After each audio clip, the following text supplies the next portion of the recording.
For many, the legalization of same-sex marriage was a huge and important symbol in the validation of same-sex relationships. We had heard story after story up until that point of long-term same-sex couples who were being barred because of the lack of marriage status from the same rights as heterosexual couples. For some, this has been kind of seen as the end of the fight, as the end of the conversation about what acceptance truly means. And it isn't.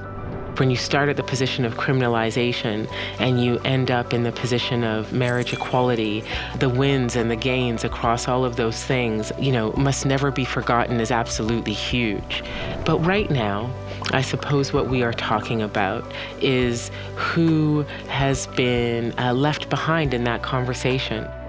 I think so often we individualize what it means to come out.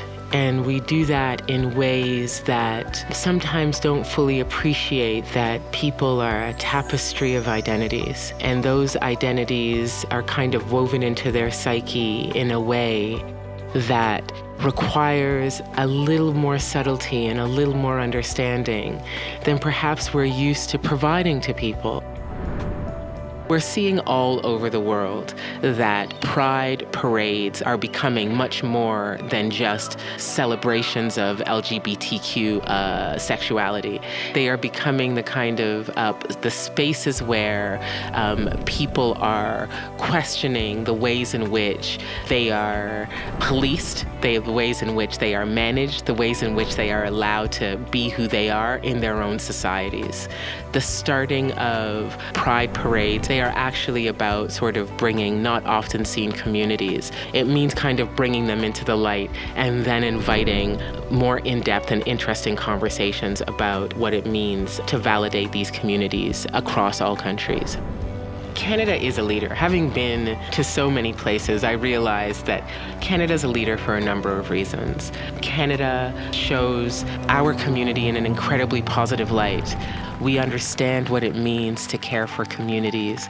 We understand what it means to fight for people's individual rights and to protect them.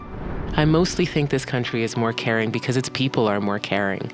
Its people want a society that doesn't attempt to restrict people, that doesn't want to prescribe how people should think and feel and how they should live their lives happily.